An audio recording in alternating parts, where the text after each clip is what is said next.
Doctor Rajendra Ambedkar साहब।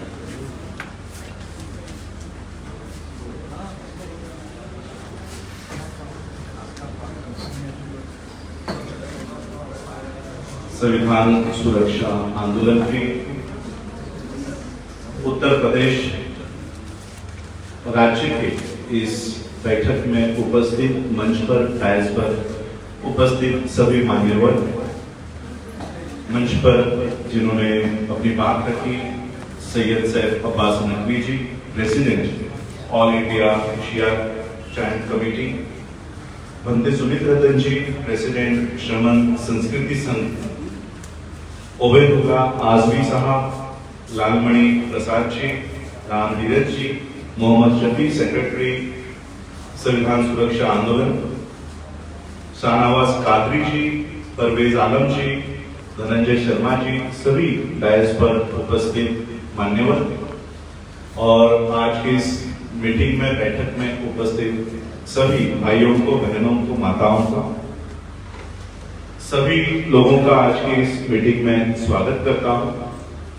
संविधान सुरक्षा आंदोलन का सचिव होने के नाते मोहम्मद शफी जी के साथ लॉकडाउन से पहले ये संविधान सुरक्षा आंदोलन की निर्मित हुई और कॉन्स्टिट्यूशन क्लब में जब इसका फॉर्मेशन हुआ, सज्जाद नुमानी जी, सभी ऑल ओवर इंडिया, सभी धर्म के लोग, हरप्रीत सिंह जी भी इसमें हमारे प्रेसिडियम में शामिल है। इस प्रेसिडियम में सभी धर्म के लोग अलग अलग राज्य से, अलग अलग क्षेत्र से इस संविधान सुरक्षा आंदोलन में शामिल है। विजय कोलसे पाटिल जी है, सज्जाद नुमानी जी है, हरप्रीत सिंह जो अकाल तख्त के चीफ है, फादर बास्को क्रिश्चियन ह्यूमैनिटी को रिप्रेजेंट करते हैं, बंदे आनंद जी है और अब हमें खुशी हो रही है कि बंदे सुमित रतन जी भी अब संविधान सुरक्षा आंदोलन में शामिल हो रहे हैं। संविधान सुरक्षा आंदोलन जब इसका नाम रखा गया, तब जब इसका सुरक्षा ये नाम इंक्लूड किया गया, तभी इसके नाम में ये झलकता है कि संविधान असुरक्षित है। संविधान असुरक्षित है। संविधान की रक्षा करने हेतु इन सभी लोगों को इकट्ठा किया गया है। तो संविधान असुरक्षित किन लोगों की वजह से है, किन से संविधान को खतरा है? मैं थोड़ा सा बैकग्राउंड में आप लोगों को लेके जाना चाहूंगा।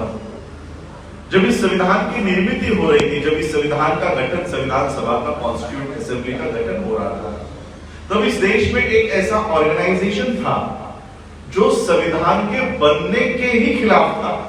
वो संविधान के खिलाफ नहीं था क्योंकि संविधान बना ही नहीं था, वो संविधान के बनने के खिलाफ था और ऑफिशियली इस देश में उस ऑर्गेनाइजेशन पर, उस संस्था पर बैन लाने तक की नौबत आ गई कि ये वो ऑर्गेनाइजेशन है जो संविधान के कामकाज को होने नहीं दे रही, जो संविधान को बनाने नहीं दे रही, और वो ऑर्गेनाइजेशन था आरएसएस।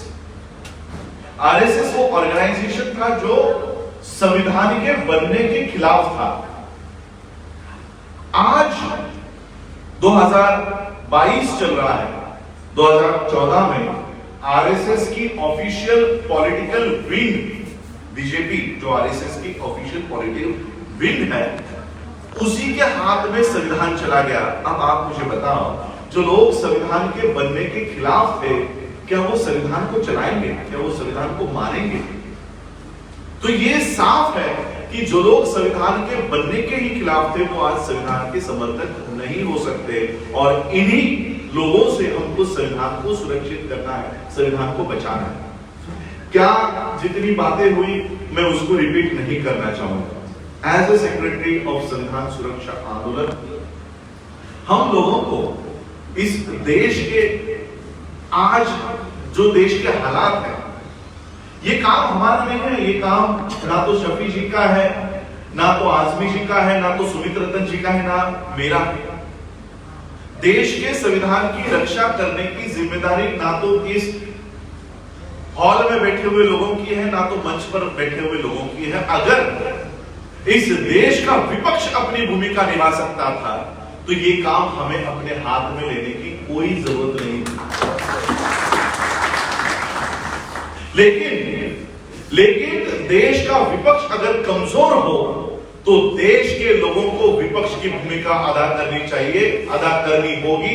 इसलिए इस देश का विपक्ष जो संसद में है वो देश का विपक्ष नहीं है। जो देश के लोग जो सड़कों पर है ये असली देश का विपक्ष है और हमें वो विपक्ष की भूमिका निभानी होगी। हमें वो देश की विपक्ष की भूमिका निभानी होगी। विपक्ष का ये काम है कि कोई भी अगर कानून संसद में पास होता है, अगर वो देश के लोगों के खिलाफ है तो उसका विरोध उन्हें संसद में करना चाहिए। अब आप मुझे बताओ, जब किसान बिल रखा गया तो क्या किसी भी सांसद ने इसके ऊपर संसद में आवाज उठाई? किसी ने नहीं उठाई। जब सीएए एनआरसी का कानून जो ये बिल रखा गया, क्या किसी भी पॉलिटिशियन ने जो सत्ता में है, जो संसद के अंदर पार्लियामेंट के अंदर बैठा हुआ है, क्या उसने आवाज उठाई? जब अगर इस देश के मेंबर ऑफ पार्लियामेंट आवाज नहीं उठा रहे हैं तो ये हमारा कर्तव्य होता है कि इन कानूनों का विरोध हमें करना है। देखिए, हम लोग शेड्यूल कास्ट के लोग, शेड्यूल ट्राइब के लोग, ओबीसी के लोग, मुस्लिम्स, क्रिश्चियंस आज अच्छे ओहदे पर है, हमारे पास नौकरियां हैं, हमारे पास घर है, सब है। लेकिन जब हमारे खिलाफ कानून बनते हैं तो हम आवाज नहीं उठा रहे। इस देश के विद्यार्थियों के पास क्या है बताओ? क्या वो नौकरी कर रहा है? नहीं। क्या उसके पास साधन है? नहीं। देश का विद्यार्थी, हमें शर्म आनी चाहिए हम लोगों को जो सक्षम है, जिनके पास रिसोर्सेस है, हम लोगों को शर्म आनी चाहिए। हमारे खिलाफ कानून बनते हैं तो हम आवाज नहीं उठा रहे हैं। कल परसों के बच्चे जो 17-18 साल के हैं उनके खिलाफ अग्निपथ नाम का कोई कानून पास होता है, वो सारे देश में उतरकर आंदोलन करते हैं, उस कानून को रिपीट करवाते हैं। देश के नौजवान आज उनके खिलाफ हो रहे आंदोलन, उनके खिलाफ बन रहे कानूनों के खिलाफ आवाज उठा रहे हैं। हम पढ़े लिखे लोग जो अच्छी नौकरी कर रहे हैं, अच्छे घरों में जाकर बैठे हैं, हमारे खिलाफ कानून बन रहे हैं, हम आवाज नहीं उठा रहे। और आवाज उठा भी रहे हैं तो अपने अपने धर्म तक, अपने अपने जाति तक सीमित हो रहा है। मैंने बंते जी से रिक्वेस्ट की थी कि बंते जी आप अपने स्पीचेस में एक तथागत बुद्ध की बात बताते हो, वो आप बात बताइए, लेकिन उन्हें इंस्ट्रक्शन था कि लिमिटेड टाइम है तो उन्होंने वो स्किप कर दिया। मैं वो बात बताना चाहता हूं। तथागत बुद्ध जब अपने संघ को लेकर, अपने बौद्ध भिक्षुओं को लेकर वो चारिका किया करते थे, चारिका यानी भिक्षाटन किया करते थे, तो ऐसे ही हजारों किलोमीटर उन्होंने सफर किया। अलग अलग गांवों में, अलग अलग प्रांतों में वो गए हैं भिक्षाटन के लिए, प्रचार करने के लिए। उनका धम्म, उन्होंने जो एस्टैब्लिशमेंट किया था, वो टीचिंग्स का प्रचार प्रसार करते करते अनेक गांवों में वो गए। जब एक ऐसे गांव में वो पहुंचे जो पूरा गांव उजड़ चुका था, बंजर हो गया था, तथागत बुद्ध के भिक्षुओं ने देखा कि ये कैसा गांव है, यहां पर घर तो दिखाई दे रहे हैं लेकिन इंसानियत दिखाई नहीं दे रही, इंसान दिखाई नहीं दे रहे, पेड़ दिखाई नहीं दे रहा, पौधे दिखाई नहीं दे रहे, जानवर दिखाई नहीं दे रहे, ये कैसा उजड़ा हुआ गांव है। उन्होंने सभी भिक्षुओं ने, सभी मॉन्क्स ने तथागत बुद्ध को पूछा कि ये कैसा गांव है, यहाँ पर तो इंसान दिखाई नहीं दे रहे। बुद्ध ने कहा जाओ जरा सभी घरों में जाकर देख कर आओ कि क्या हुआ है इस गांव में, इस गांव के लोग कहाँ चले गए, जाकर इंक्वायरी करो, जाकर देख कर आओ। तो सभी बौद्ध भिक्षु एक एक घर में गए। घर में जाकर उन्होंने देखा कि घर के लोग घर में ही मरे पड़े हैं, उनके पिंजर उस घर में है। लेकिन उन्होंने एक बात नोट की कि हर एक पिंजर, हर एक हड्डी का ढांचा एक गड्ढे में पड़ा हुआ है। तो वो सारे बौद्ध भिक्षु आकर तथागत बुद्ध के पास आकर उन्होंने जानकारी दी कि हे बुद्ध, सारे घरों में लोग मरे पड़े हैं, उनके पिंजर एक गड्ढे में है, ऐसा क्यों हुआ? ऐसा क्या हुआ इस गांव के ऊपर, इस शहर के ऊपर कि सभी गांव के लोग मर गए और अपने अपने घरों में एक गड्ढे में पड़े हुए हैं? तो तथागत बुद्ध ने सारी जानकारी हासिल करने के बाद कहा कि इस गांव के ऊपर अकाल पड़ा था। पिछले 10-15 सालों से यहां पर बारिश नहीं हुई, धीरे धीरे पेड़ मर गए, जानवर मर गए, और जब इंसानों के मरने की बारी आई तब इन्होंने अपने अपने घरों में कुआं खोदना शुरू किया। जैसे ही वो कुआं खोदते खोदते गए, थोड़ा और डीप चले गए, उनकी भी मौत उनके घर में जो कुआं खोद रहे थे उसी में हो गई। और इसलिए सभी लोग अपने अपने घर में कुआं खोदते खोदते मरे गए। आज हमारी परिस्थिति भी ऐसी ही है। तथागत बुद्ध ने कहा कि अगर ये सभी लोग इकट्ठा होकर अपने अपने घर में कुआं खोदने के बजाय इकट्ठा होकर एक ही कुआं खोदते तो उन्हें शायद पानी मिल जाता और कोई भी नहीं मरता। अब हमारी हालात वैसी है, जब सीए एनआरसी होता है तो सिर्फ मुसलमान आगे आ रहा है, जब किसानों के खिलाफ बिल बनता है तो सिख आगे आता है, जब शेड्यूल कास्ट के ऊपर संविधान को जलाया जाता है तो सिर्फ शेड्यूल कास्ट के लोग आगे आते हैं। जिनके ऊपर अन्याय हो रहा है सिर्फ अलग अलग लोग, अलग अलग जाति के लोग, अलग अलग धर्म के लोग अपने अपने आंदोलन कर रहे हैं। हम भी अगर अलग अलग कुआं खोदे तो अपने कुएं में हम लोग भी मर जाएंगे। इसलिए अलग अलग कुआं खोदने के बजाय एक कुआं हम लोगों को खोदना होगा। चाहे वो मुसलमान हो, चाहे वो सिख हो, चाहे वो क्रिश्चियन हो, चाहे वो बुद्धिस्ट हो, चाहे वो शेड्यूल कास्ट के, हिंदुओं के, किसी भी जाति धर्म के हो, हम सभी लोगों को इकट्ठा होकर एक आंदोलन करना होगा।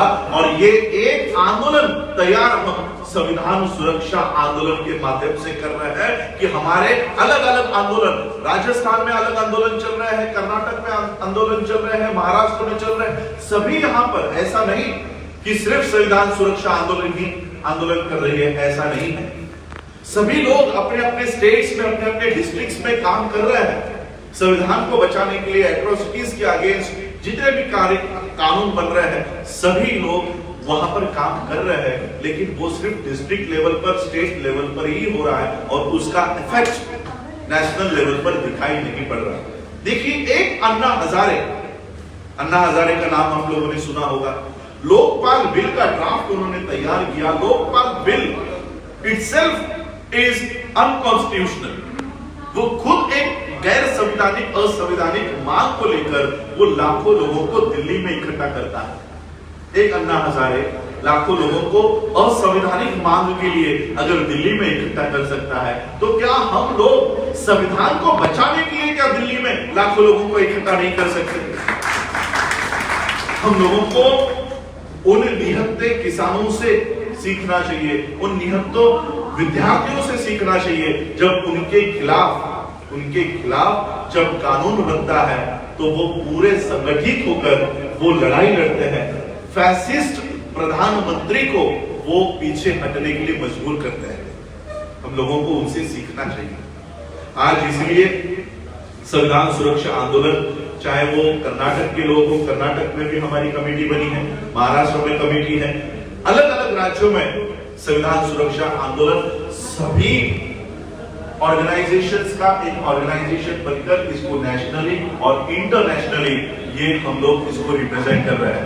9 तारीख को मैंने, आप शायद बहुत लोगों को जानकारी नहीं है, 9 तारीख को ऑस्ट्रेलिया के पार्लियामेंट में इंडिया के डेमोक्रेसी और खासकर सेकुलरिज्म की क्या परिस्थिति है, ये क्वींसलैंड के पार्लियामेंट में भारत की ओर से मैं भारत के संविधान की बातें वहां पर बताने के लिए जा रहा हूं। यानी सिर्फ संविधान सुरक्षा आंदोलन ये भारत तक नहीं, इंटरनेशनली भी हमारी आवाज इंटरनेशनल प्लेटफॉर्म पर, जहां पर लोकतंत्र है, जो लोग डेमोक्रेसी के मानते हैं, वहां तक हम लोग हमारी आवाज संविधान सुरक्षा आंदोलन के माध्यम से पहुंचाने की कोशिश वहां पर कर रहे हैं। देखिए, भारत का संविधान, भारत एक ऐसा देश है जहां पर हर 1 किलोमीटर पर भाषा बदलती है, रहन सहन बदलता है, धर्म बदलता है, हमारा कल्चर हर 1 किलोमीटर पर अलग होगा। लेकिन इतने डाइवर्स नेशन को, इतने 132 करोड़ लोग इस देश में रहते हैं, 132 करोड़ लोगों का ये देश आज भी इकट्ठा है, आज भी एक है। वो केवल इस देश के संविधान की वजह से। इस देश का संविधान 132 करोड़ लोगों को इकट्ठा रखता है। सिर्फ जो लोग संविधान से नफरत करते हैं, संविधान को हटाना चाहते हैं, संविधान को पसंद नहीं करते, वो लोग इन लोगों को आपस में लड़वा रहे हैं, इन लोगों को आपस में लड़ा रहे हैं। और इसलिए हम लोगों को संविधान, देखिए जब इस देश का संविधान बना, जब इस देश का संविधान बाबा साहब अम्बेडकर जी ने देश को सुपुर्द किया, देश को दिया, तब बाबा साहब ने एक बात कही कि ये देश का संविधान कितना ही अच्छा क्यों ना हो, कितना ही बढ़िया क्यों ना हो, इसको चलाने वाले लोग अगर गलत है तो संविधान आपके किसी काम का नहीं होगा। संविधान अगर कमजोर है लेकिन उसको चलाने वाले लोग अगर अच्छे हैं तो संविधान अंतिम में अच्छा साबित होगा। बाबा साहब अम्बेडकर जी ने इस बात को पहचाना था कि संविधान अच्छा हो या बुरा हो, उसको चलाने वाले हाथ अगर गलत है तो संविधान किसी काम का नहीं होगा। और आज ऐसे लोग पार्लियामेंट में हैं जो संविधान को पूरी तरह से हटाना चाहते हैं, और इसलिए हम लोगों को संविधान की रक्षा करने के लिए आगे आना होगा और संगठित रूप से आना होगा। संगठित रूप से, अगर संगठित नहीं है, संगठन आपका नहीं है, तो उस आंदोलन को कोई अर्थ नहीं होगा। बंदे जी मुझे कह रहे थे कि आप लोगों ने अगर मुझे पहले बताया होता कि आप लोग मीटिंग करना यहाँ पर करना चाहते हो, कार्यक्रम करना चाहते हो, तो यहाँ पर हजारों लोग मैं इनवाइट कर सकता था। उतना उनका काम है। पिछले 15 साल से यूपी के हर जिले में, हर तहसील में बंते जी ने चारिका की है, हर गांव में वहां पर गए। अगर वो अनाउंस करें कि हमारे यहाँ पर मीटिंग है, लाखों की मीटिंग से उन्होंने मेरी शेड्यूल कास्ट के लोगों में कराई है, लेकिन हम लोग यहाँ पर श्रोताओं को ढूंढने नहीं आए। हमें श्रोता नहीं चाहिए, श्रोता सुनकर अपने अपने घर में जाकर बैठ जाएगा। हम यहाँ पर संविधान को बचाने के कार्यकर्ता निर्माण करने के लिए आए हैं। हमको श्रोता अगर चाहिए होते तो लाखों लोगों की भीड़ हम लोग यहाँ पर इकट्ठा कर सकते थे, या आजमी साहब का नाम अगर डिक्लेयर कर दिया तो लाखों मुस्लिम यहाँ पर इकट्ठा हो सकते हैं। लेकिन हमें भीड़ नहीं चाहिए, हमें वो पहरेदार चाहिए जो संविधान की रक्षा कर सके। वो पहरेदार हम लोग ढूंढने आए हैं, क्योंकि आज अगर हमने संविधान को नहीं बचाया तो ये हमारे घर तक आ पहुंचेंगे और आ रहे हैं। लखनऊ उत्तर प्रदेश हमारे लिए एग्जाम्पल है कि अगर हमने आने वाले दिनों में संविधान को नहीं बचाया तो योगी का बुलडोजर महाराष्ट्र में भी घूमेगा, कर्नाटक में भी घूमेगा, गुजरात में भी घूमेगा, पूरे देश में ये बुलडोजर घुमाएंगे और शेड्यूल कास्ट के, शेड्यूल ट्राइब्स के, ओबीसी के हर एक घर को। मैं तो इतना कहता हूं कि जो ब्राह्मणवाद के खिलाफ है वो उसके घर को भी तबाह करेंगे। इतने ये लोग फैसिस्ट लोग ताकत में आए और संविधान सुरक्षा आंदोलन उस ब्राह्मण का भी संगठन है जो इस देश के संविधान को मानता है। ये किसी जाति का, किसी धर्म विशेष का संगठन नहीं है।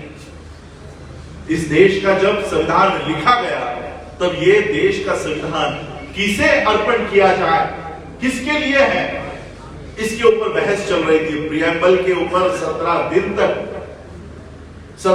तक बहस चली कि इस देश का संविधान का प्रियम्बल क्या होना चाहिए, इस देश का संविधान किन के लिए होना चाहिए। और इस देश का संविधान का प्रियम्बल शुरुआत में ही कहता है, इस देश का प्रियम्बल जीसस के लिए नहीं है, पैगंबर के लिए नहीं है, बुद्ध के लिए नहीं है, राम के लिए नहीं है। इस देश का प्रियम्बल कहता है we the people of India, हम भारत के लोग। इसलिए बाबा साहब ने कहा कि हम पहले मुसलमान हैं, हिंदू है, क्रिश्चियन है, बुद्धिस्ट है, पारसी है, सिख है, ये भावना आप लोगों में मत जगाओ।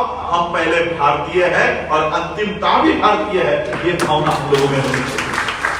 आज जब सीए बनता है, एनआरसी बनता है, यूएपीए बनता है, किसान बिल बनता है, अग्निपथ बनता है, तब ये हमें किसी धर्म विशेष के लोगों के लिए बना है, ये भावना नहीं होनी चाहिए। ये भारतीयों के लिए घातक है, हर इंडियन के खिलाफ है। ये भावना लोगों में हमको जागृत करनी होगी। संविधान सुरक्षा आंदोलन के माध्यम से हर डिस्ट्रिक्ट में हम लोग संविधान के प्रति, देखिए बाबा साहब अम्बेडकर जी ने जब संविधान का निर्माण किया, इस देश को अर्पण किया, तब बाबा साहब ने कहा कि ये काम इस देश के पार्लियामेंट का है, इस देश के पूरे यंत्रणा का है कि वो संविधान के प्रति लोगों में आस्था उनकी जगाए। ये इस देश के सारे पार्लियामेंटेरियंस का काम होना चाहिए था कि वो सारे देश के लोगों के सामने संविधान की अच्छाइयां उन तक पहुंचाए।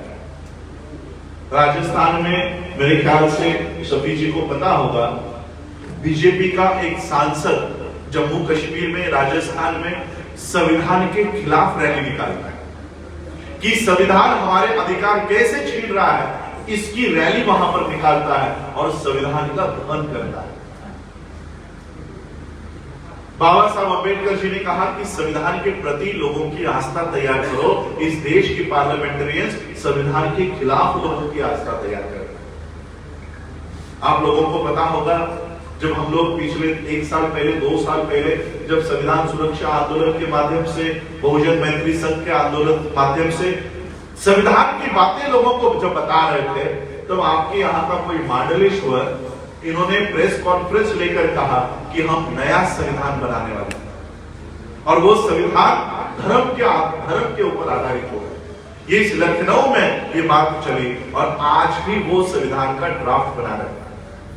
कैसा ड्राफ्ट? जो धर्म के ऊपर आधारित होगा, यानी सीधा सीधा मनु का कानून, मनुस्मृति वो लोग इस देश में लागू करने की तैयारी कर रहे हैं, जहां पर SC, ST, OBC, माइनॉरिटी के लोगों को सेकेंडरी सिटीजन माना जाएगा।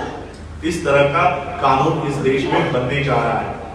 आज इस देश का मुस्लिम हो, सिख हो, क्रिश्चियन हो, बुद्धिस्ट हो, अगर हम सुरक्षित है तो केवल संविधान की वजह से सुरक्षित है।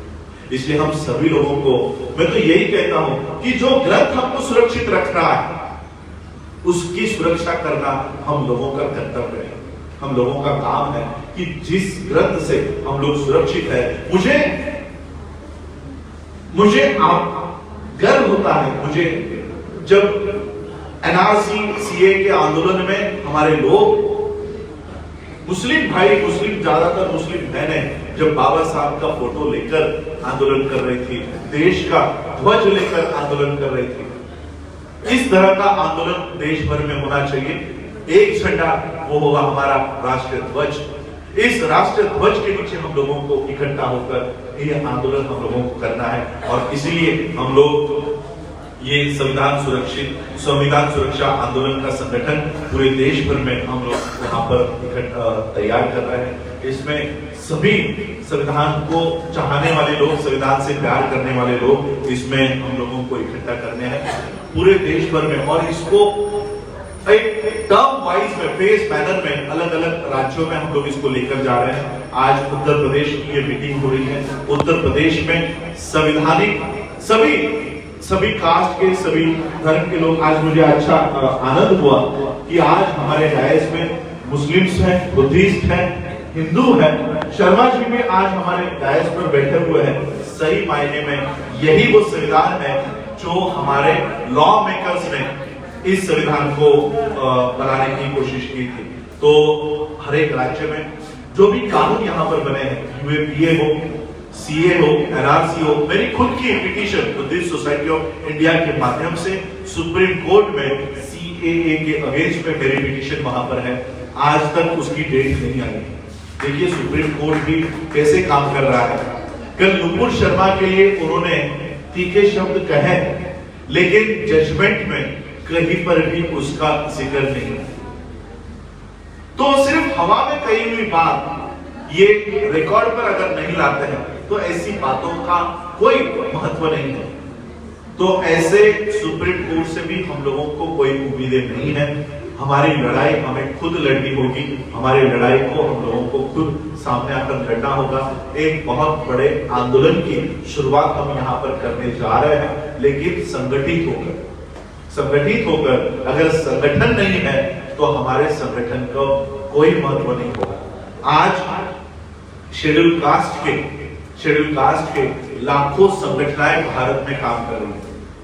शेड्यूल कास्ट वो बाबा साहब अम्बेडकर जी के नाम से संगठन बनाते हैं, गुरु रविदास के नाम से संगठन बनाते हैं, गुरु महर्षि वाल्मीकि के नाम से संगठन बनाते हैं। देखिए, मैं जाते जाते सिर्फ एक ही बताना चाहूंगा। आज हमारे लाखों संगठनाएं हैं शेड्यूल कास्ट के, ओबीसी के। 10 लाख संगठना शेड्यूल कास्ट के, 10 लाख। दिल्ली में हमारी जब कॉन्फ्रेंस हो रही थी तब शेड्यूल कास्ट के सभी डिग्निटरीज को हमने इनवाइट किया था और वहां पर हमें पता चला कि 10 लाख संगठना शेड्यूल कास्ट की है, ओबीसी की है। और जिस संगठना से हम लड़ रहे हैं वो सिर्फ एक है, आरएसएस। आरएसएस की अलग अलग विंग्स हैं। विद्यार्थियों के लिए एबीवीपी, युवाओं के लिए बजरंग दल, राजनीति के लिए बीजेपी, हिंदू धर्म के लिए वीएचपी, अध्यात्म के लिए ब्रह्म कुमारी। ऐसे 104 संगठना आरएसएस की काम कर रही है और हमारी 10 लाख संगठन, 10 लाख संगठन 104 संगठनों से परास्त है, वो हरा रही है। 104 संगठन के लोग पूरे देश भर में हावी हो चुके हैं। वो मीडिया उनके कब्जे में है, सुप्रीम कोर्ट उनके कब्जे में है, संसद उनके कब्जे में है, पार्लियामेंट पूरी उनके अंडर चली गई है। पूरा लोकतंत्र, पूरा डेमोक्रेसी 104 संगठनों के कब्जे में है और 10 लाख संगठन के लोग उनका कहीं पर भी कुछ भी नहीं। ऐसा क्यों है?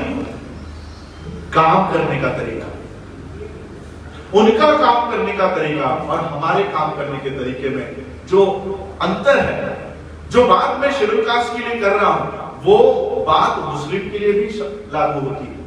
मुस्लिम्स की भी उसी तरह की कार्यशैली बनते जा रही है। शेड्यूल कास्ट के लोग जिस तरह से बिखरे हुए हैं, आज मुस्लिम्स में भी उस तरह का बिखराव शुरू हो गया है। अलग अलग संगठनों में बिखरे हुए हम सभी समाज के लोग। जो 104 संगठन के लोग हैं वो कैसे काम करते हैं देखो। 2014 में जब पार्लियामेंट की इलेक्शंस लगने वाली थी, आप लोगों को हल्का हल्का याद होगा, आप लोग बताइए, नरेंद्र मोदी से पहले बीजेपी की ओर से प्रधानमंत्री पद का उम्मीदवार कौन था? पीएम कैंडिडेट जिसके माध्यम से रथ यात्राएं पूरे भारत में हो रही थी, Lal Krishna Advani. Lal Krishna Advani was the prime ministerial candidate of BJP officially. He was the PM candidate. लेकिन जब आरएसएस को लगा कि एलके आडवाणी के फेस से हमें उतना फायदा नहीं होगा जितना ओबीसी का नेतृत्व हम अगर लाकर रख दें, तो उन्होंने गुजरात से नरेंद्र मोदी को इंपोर्ट किया और पूरे देश भर के लीडरशिप को उन्होंने पीछे करके पीएम नरेंद्र मोदी को पीएम कैंडिडेट घोषित किया। उससे पहले नरेंद्र मोदी राष्ट्रीय फेस नहीं थे, वो सिर्फ एक राज्य के लीडर थे, राज्य के सीएम थे। उससे पहले वो राष्ट्रीय लेवल पे काम नहीं कर रहे थे। लेकिन जब उनको पीएम कैंडिडेट घोषित किया, उस दिन से लेकर आज तक एलके आडवाणी ने आरएसएस के अगेंस्ट में जाकर एक भी बयान नहीं दिया, कभी प्रेस कॉन्फ्रेंस नहीं ली, ना ही उन्होंने BJP L K Advani bracket L K Advani found की, फॉर्म की। ऐसे ही हम लोग क्या करते हैं, चाहे वो मुस्लिम का हो या शेड्यूल कास्ट का हो या ओबीसी का हो। अब हमारे महाराष्ट्र में भी आप लोग देख रहे होंगे क्या चल रहा है। हमें एक छोटा सा पद भी अगर नहीं मिलता तो हम क्या करते हैं, वो ऑर्गेनाइजेशन छोड़ते हैं और नया ऑर्गेनाइजेशन बनाते हैं। और काम क्या करते हैं, जिस ऑर्गेनाइजेशन से हम बाहर आए हैं बस उसी को गाली देने का काम करते हैं। इसने ऐसा किया, उसने वैसा किया। 104 संगठन के लोग, उनकी विचारधारा क्या है? मनुस्मृति। मनु क्या कहता है? देश के लोगों का विभाजन, ब्राह्मण, क्षत्रिय, वैश्य और शूद्र, इन लोगों में इनका विभाजन है। इसमें और एक वर्ण है, वो है देश की महिला। चाहे वो ब्राह्मण की हो, क्षत्रिय की हो, वैश्य की हो या शूद्र की हो, किसी भी महिला को अधिकार नहीं होगा। ये मनु का कानून कहता है। मनु का कानून। जब हम संविधान सुरक्षा आंदोलन की बात कर रहे हैं तो संविधान को अगर सुरक्षित करना है तो वो किससे करना है? वो मनु के संविधान से करना है। इस देश में 2 संविधान की लड़ाई शुरू है। एक संविधान जो हमारे फ्रीडम फाइटर्स ने, ज्यूरिस्ट ने, कॉन्स्टिट्यूशनिस्ट ने बनाई है, और एक संविधान जो मनु ने बनाया है। इस देश में किसका संविधान, किसके संविधान का राज होगा, मनु के संविधान का या बाबा साहब के संविधान का, इसकी लड़ाई चल रही है। और जो लोग मनु के संविधान को लाना चाहते हैं, उनकी कार्यशैली कैसी है, वो अपने संविधान को लागू करने के लिए पीएम पद का भी त्याग करने के लिए तैयार है। पीएम पद का भी। हम लोग सरपंच, आपके यहां पर क्या कहते हो सरपंच को यूपी में? मुखिया, प्रधान। हम लोग प्रधान पद का भी त्याग करने के लिए तैयार नहीं है। वो लोग पीएम पद की भी कुर्सी को त्याग कर रहे हैं, हम लोग एक छोटी सी कुर्सी को भी त्याग नहीं कर रहे हैं। और इसलिए हम लोगों को अगर इस देश में बहुजनों की विचारधारा पर, संविधान की विचारधारा को अगर लागू करना है, बचाना है, तो जमीन पर बैठकर काम करने की भी तैयारी हम लोगों की होनी चाहिए। हमको उनसे सीखना चाहिए, उन लोगों से सीखना चाहिए कि वो लोग उनकी विचारधारा को फैलाने के लिए किस तरह से काम कर रहे हैं, उस तरह से हम लोगों को काम करना होगा। और हम लोगों को हर राज्य में संविधान सुरक्षा आंदोलन का गठन करना है। मैं आप लोगों को इनवाइट करूंगा इस संविधान सुरक्षा आंदोलन में, भले पद मिले या ना मिले, इस संविधान सुरक्षा आंदोलन में इकट्ठा होकर हम लोगों को काम करना है। इकट्ठा होकर हम सभी लोगों को इसमें आगे आकर इस संस्था को, इस ऑर्गेनाइजेशन को बढ़ाना है। इस देश में संविधान सुरक्षा आंदोलन के हर स्टेट्स में, हर डिस्ट्रिक्ट्स में इसके चैप्टर्स खुलेंगे, इसके विंग्स खुलेंगे। महिला आज देखिए, हर एक व्यक्ति आंदोलन कर रहा है, लेकिन वो सेपरेट, इकट्ठा होकर हम लोगों को ये आंदोलन करना होगा। इकट्ठा होकर अलग अलग कुएं खोदकर हम लोग बचेंगे नहीं, एक कुआं मिलकर हम लोगों को खोदना होगा, तब जाकर हम लोगों को वो पानी मिलेगा, तब जाकर हम लोग जीवित रह पाएंगे। इसलिए एक आंदोलन बने, संविधान सुरक्षा आंदोलन के माध्यम से ये आंदोलन हम लोग करें। यही आज के इस मीटिंग का उद्देश्य है। यही उत्तर प्रदेश कार्यकारिणी का गठन हम लोग कर रहे हैं। और इसमें हमने प्रेसिडेंट रखा ही नहीं है कि आप लोगों को लगता है कि ये प्रेसिडेंट, वो प्रेसिडेंट, जितने भी नेता हैं उन सबको हमने प्रेसिडियम में डाल दिया है कि आप आओ, कोई ऊंच नीच की भावना नहीं होगी। सिर्फ 2 सेक्रेटरी हमने रखे हैं, मोहम्मद शफी जी और मैं यहाँ पर सेक्रेटरी के तौर पर काम कर रहे हैं। इसके मिनट्स बनाना, मीटिंग्स ऑर्गेनाइज करना, हम लोग कहीं पर भी यहाँ पर लीडर बनके, नेतृत्व बनके लीडरशिप नहीं कर रहे हैं। सभी लीडर्स को इसमें विजय कोलसे पाटिल है, हरप्रीत सिंह जी है, फादर बॉस्को है, सभी लोग हमारे प्रेसिडियम में काम कर रहे हैं। कि जिस वजह से हमारे संगठन टूटते हैं, हमारे संगठन इसी वजह से टूटता है कि तू अध्यक्ष है कि मैं अध्यक्ष, इसलिए हमने यहाँ पर अध्यक्ष रखा ही नहीं है, अध्यक्षीय मंडल रखा है, सभी लोगों को उसमें प्रेसिडेंट में रखा है। आप लोग भी इसमें आइए और उस तरह से हम लोगों को काम करना है। तो आज संविधान सुरक्षा आंदोलन की ये मीटिंग है और मीटिंग में आप सभी लोग आए और खासकर मुझे आनंद है कि आज महिला भी यहाँ पर इकट्ठा हुई है। अगर एक महिला भी अपने घर को वहां पर एक इस संस्था से जुड़वा पाए, जोड़ पाए, तो पूरा घर हमसे जुड़ जाएगा। हमारे पास साधन नहीं है। देखिए, हमारी लड़ाई ऐसे लोगों से है जो पूरा देश उनके हाथ में चला गया, उनके हाथ में तोप है, हमारे हाथ में कुछ भी नहीं है। वो पूरा तोप लेकर लड़ रहे हैं, हमारे पास नेल कटर भी नहीं। तो ऐसे लोगों से हमारी लड़ाई है। हमारी बातें कोई मीडिया वाला देश के सामने नहीं रखेगा, कोई चैनल हमारी बातों को, संविधान सुरक्षा आंदोलन को नहीं रखेगा, बल्कि हमने ऐसा एक्सपीरियंस किया है कि हमारी मीटिंग होने के बाद या मीटिंग में ही पुलिस वाले आकर पहुंच जाते हैं कि क्यों मीटिंग ले रहे हो, क्या उद्देश्य है, किसने ली है। वो हमको प्रेशराइज करना चाहते हैं, उनको लगता है कि हम डर जाएंगे। मेरी एक फोटो हमेशा उत्तर प्रदेश के संविधान सुरक्षा आंदोलन में और बहुजन मैत्री सम्मेलनों में छापी जाती है कि मेरे हाथ में एक संविधान है और संविधान को लेकर मैं खड़ा हूं। तो मुझे बहुत लोग पूछते हैं कि ये फोटो आप क्यों यूज करते हो, तो मैंने कहा कि इस फोटो के पीछे मैसेज है। जब फतेह सुमित रतन जी लखनऊ में हमारी रैली करवा रहे थे, उस समय लॉकडाउन का पीरियड था और 50 लोग की ही अनुमति वहां पर थी, लेकिन उस कार्यक्रम में मुझे लगता है 5-6 हजार लोग आ गए थे। तो वहां पर लिटरली मिलिट्री के लोग बुला दिए और हमारे स्टेज के सामने राइफलें लेकर हमारे सामने खड़े कर दिए, राइफलें लेकर। तो उन्हें लगा कि इनके राइफल देखकर, उनके मिलिट्री के पोशाक देखकर हम डर जाएंगे। तो उनके सामने मैंने अपने स्पीच में कहा कि मैं उन बाबा साहब अंबेडकर जी का रिलेटिव हूं, उन बाबा साहब अंबेडकर जी का खून मेरे शरीर में है, जिन्होंने संविधान निर्माण किया है। उस संविधान को बचाने के लिए मुझे आपकी गोलियां और आपकी फांसी पर भी चढ़ना पड़े तो मैं हंसते हंसते फांसी पर चढ़ने के लिए तैयार हूं, लेकिन आपसे डरने वाला नहीं हूं। वो लोग इतनी बात सुनकर अपने अपने जगह चले गए। थोड़ी देर में देखता हूं कि ग्राउंड में एक भी पुलिस वाला नहीं था। ये लोग हमें डराना चाहते हैं, डराना चाहते हैं।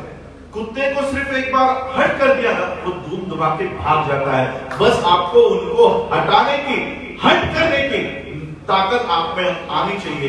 इन लोगों में कोई ताकत नहीं है, इसलिए संगठित होकर हम लोग इनका मुकाबला करें तो ये पीछे हटेंगे। हमने देखा है ये किसानों से डरे, ये विद्यार्थियों से डरे। जब हम इकट्ठा होकर इनको मुंहतोड़ जवाब देंगे तब ये पीछे हटेंगे।